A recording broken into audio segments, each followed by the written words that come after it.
Good evening, Shortcuts. Stephen here.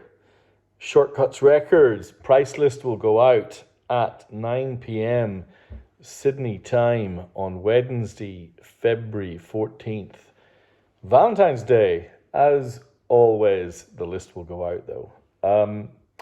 This list one has got kind of some avant-garde R&B, but mostly a bunch of really interesting 60s and classic rock, some 70s weirdo stuff in here too. But I'm starting off with a record that I think is pretty special. Let me just put this on silent. There we go. I've had this. I managed to get some copies of this record a while back, and I've taken a few of them to a few record fairs, and they always cause a bit of a fuss because they're pretty hard to find, pretty hard to get. And it's a really deeply fascinating record that I'm actually going to spend a bit of time on. And the record I'm talking about is Blonde by Frank Ocean. This was released in 2016. I had first heard Frank Ocean on a Spotify suggested playlist when it does its Spotify weekly business, and it put this track on probably a couple of years before that called Thinking About You, which turned out to be the opening track to Frank Ocean's debut album Channel Orange. And I thought, and still think to this day, that it is one of the most beautiful pieces of music I have ever heard. It just struck me. And so I kind of dug into him a little bit. And back then, he was a singer in a kind of hip-hop collaborative called Odd Future, of which Tyler, the creator, also became a hip-hop name. But he was different, Frank Ocean. He was more like a Stevie Wonder acolyte than a Jay-Z acolyte. And that really appealed to me. And so getting Channel Orange on vinyl is, I think, practically impossible. It is purely, at this stage, purely about bootlegs. But then Blonde arrived in 2016. And Blonde did not hit me in the same way that Channel Orange did, at least not initially. I found that I was a little bit turned off by the vocoder and the vocal pitching technology that he uses. And somehow I found it was more distant. And it's definitely more avant-garde, and it is less produced. It is more spare. And then this record just kind of crept up on me. And then all of a sudden, I realized that I think it's a masterpiece. It is so weird how this has happened. And it's not just me. I mean, Pitchfork named this record its number one record of the 90s. Sorry, of the 2010s. 2010s. It is one of few recent records to make its way into the upper reaches of Rolling Stone's 500 greatest records of all time. I think its reputation is only going to evolve and deepen because it is at its, and this, forgive the pun, at its soul, this record is a soul record. I hear Stevie Wonder. I hear Prince. I hear Pet Sounds. I hear the Beach Boys. And the record that I love by the Beach Boys that I hear in this album, Blonde, most of all, is the second record on the list. So I'm going to keep it as a surprise. So why do I care about the fact the vinyl? So the streaming of this record became a thing. It was launched in collaboration with Apple Music, and he's a very clever media operator. He's a very savvy guy, um, and protects his image and his brand, almost to the level of Tom Waits. You know, he's really protective, but far more creative and interesting than just about any artist out there. I just wish he was more productive. I'd love to hear more music. Trying to get legit vinyl copies of this meant, in the same way that Channel Orange just became a bootleg's dream, so did Blonde. And then about 18 months ago, overnight, through his fan club, I happened to be working late that night. A bunch of records were dropped onto his website, and I managed to order 3, and there's been some more released since. And this is the last of the... Actually, no, let me rephrase that. I got 4. I've got 1. I've sold 2. Yeah, this is the last of the records that I got. Now, it's not cheap. This is one of the most expensive records I'll ever put on a shortcuts list. When you open it up, the vinyl itself, you can just tell, is just spectacularly made. It's got some surprises in the package, a poster and 1 or 2 other things that I'm actually not going to mention. It is a concept record, and you can read as much as you want into the concept, and you can read up on Wikipedia to your heart's content.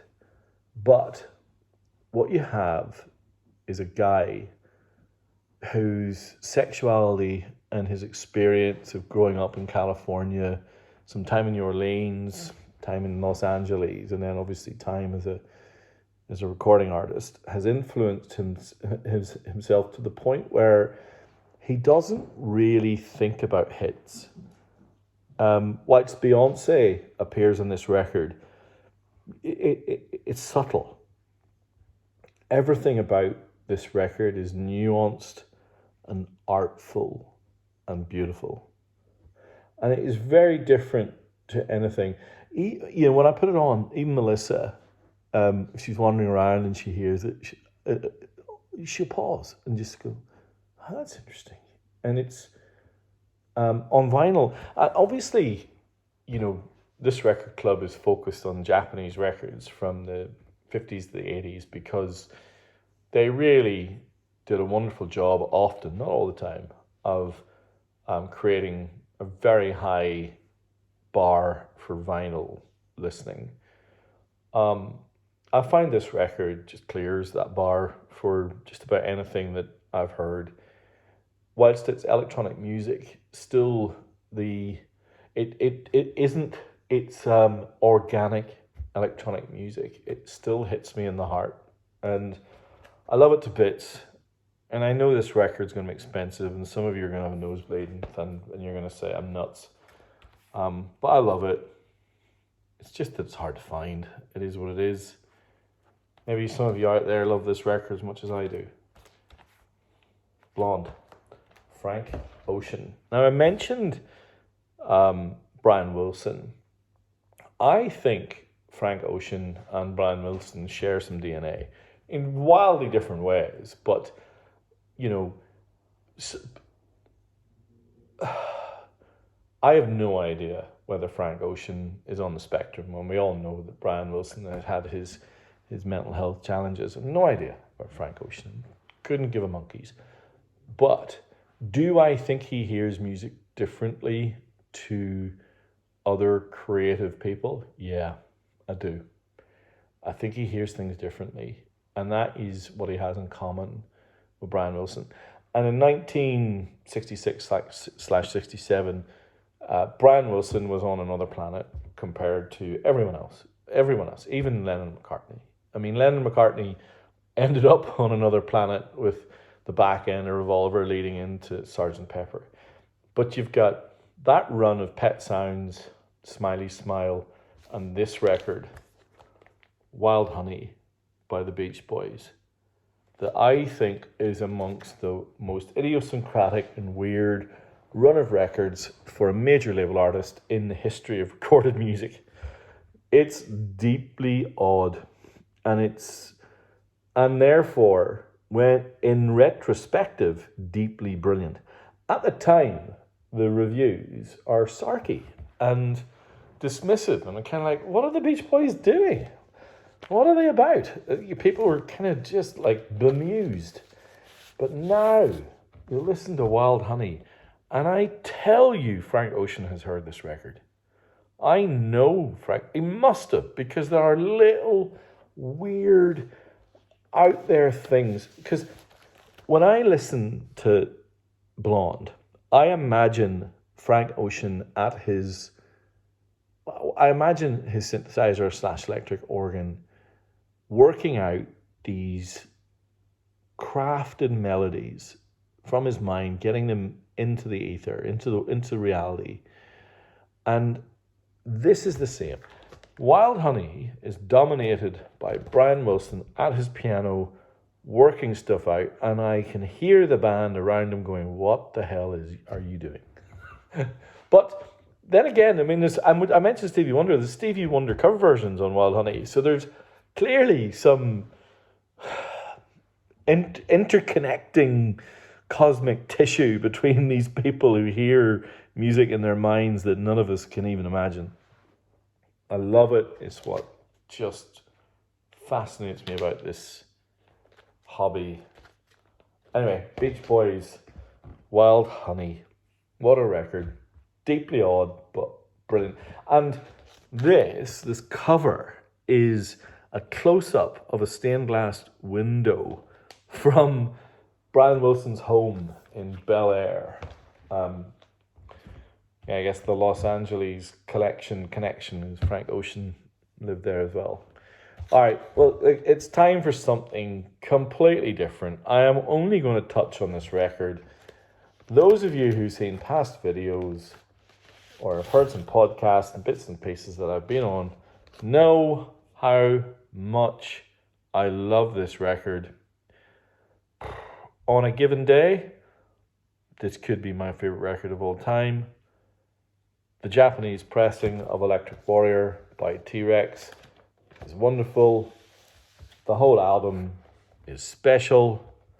If you haven't dove into the deeply wonderful and in some cases playful mind of Mark Bolan, do yourself a favor.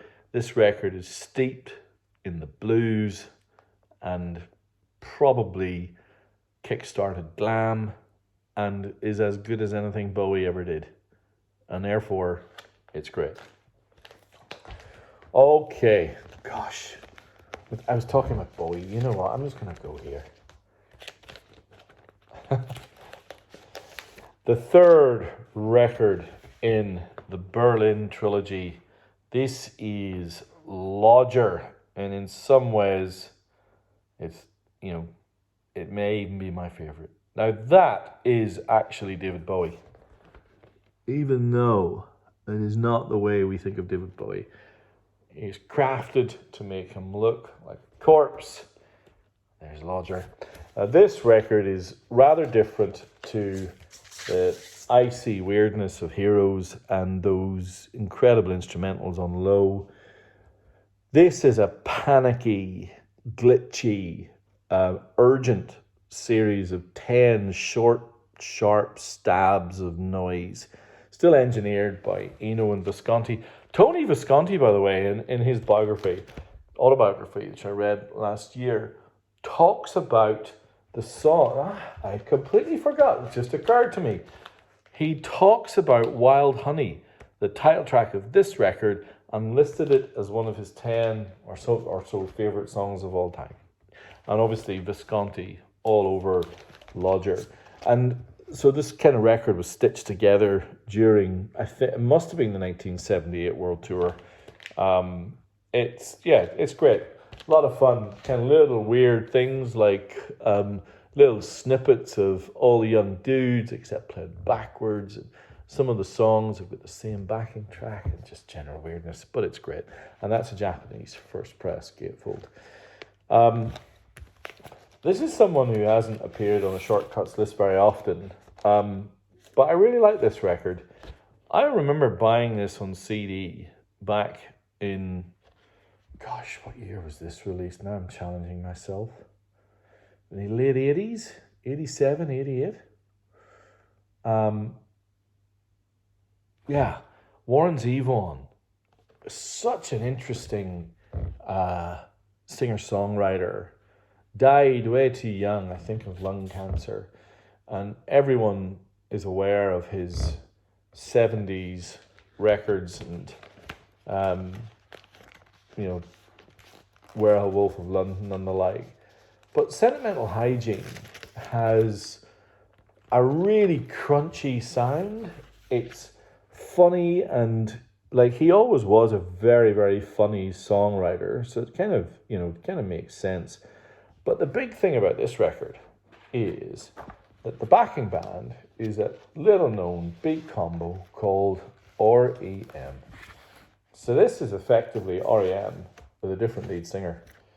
And so in 1987 REM, you're talking, this is the era of Green and when they started to kind of become global superstars. So therefore, a very, very interesting album, and I'm a big fan.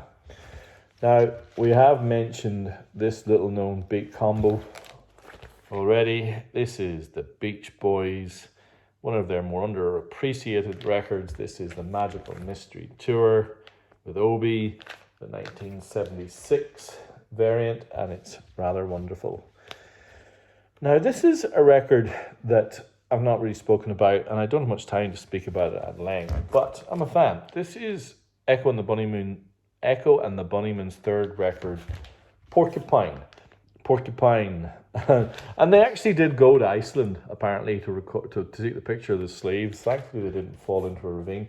But when this record was first played to the record company, I think it's WEA, they dismissed it. They said, nah, we didn't like this record. So they had to go back and add strings and kind of just make it that little bit more palatable. And it worked, because this became their biggest hit. I think it's easily their best album. And the opening 1-2 punch of The Cutter and The Book of Love, two of the best opening tracks of all time. Alrighty, gosh, where do I go? You know what? I'm gonna go here. This is an album that doesn't make its way onto shortcuts lists very often, even though the Japanese pressing of this is really good. I don't think this is a brilliantly recorded album. And I do like the gatefold a lot. And I'm not a fan of this artist at all. But this record, Born to Run by Brucey, this particular copy is fantastic condition. I've had it on the shelf without bringing it into a list for, I don't know why, for ages, but there it is. Bruce Springsteen's Born to Run. I got one more Japanese press, and then I've got a couple of Aussie presses. I love this record. This is what was euphemistically called Roger the Engineer, just because of the painting. This is the Yardbirds. I think this is, by quite some way, the best Yardbirds album. I think it's probably the only Yardbirds album worth owning, in my view. But since it's so good, that is fine. It is, whilst it's 60s, it is not a traditional 60s record. It is looking forward to psych and prog, and it's a whole lot of fun. Roger the Engineer. I wrote there, one of the great records of the 60s. And I think that's true. And this is a 1970s press that looks pretty immaculate. All right, I got two 70s records to finish on. Both are Aussie presses that I quite like, but mostly because the albums are wonderful. This is, and they're both gatefolds, this is Frank Zappa's One Size Fits All. This is the period when Frank Zappa found a way to map his eccentricities and weirdness to some kind of commercial clout. One Size Fits All, Apostrophe. Joe's Garage is kind of run as 70s records were his commercial peak. And this is a really lovely Aussie First Press. And then finally, those of you who are shortcuts aficionados will know how much I love Captain Beyond. And this is their second record, or is it their third? Maybe their third. But it's called Sufficiently Breathless. It's the first record to truly catch on internationally, because I do see Japanese presses of this. This is the gatefold. Rather lovely it is too. What you're talking here is hard rock trio. Think an early version of Rush, but on this record with a little touch of soul. So you get a little bit more of that kind of melodic progression that you heard on Stax and Vanguard and some others coming into the early 70s. So there you have it. The usual smorgasbord, some 60s, some 70s, an 80s record from Warren Zevon, and a modern classic called Blonde by Frank Ocean. Okay, I hope you enjoyed the video. Please, as always, click, type, just interact with me in some way, just so I know you're all out there. And yeah, keep on spinning that black gold. And look out for list 2. It's got some fun stuff as well. All right, bye.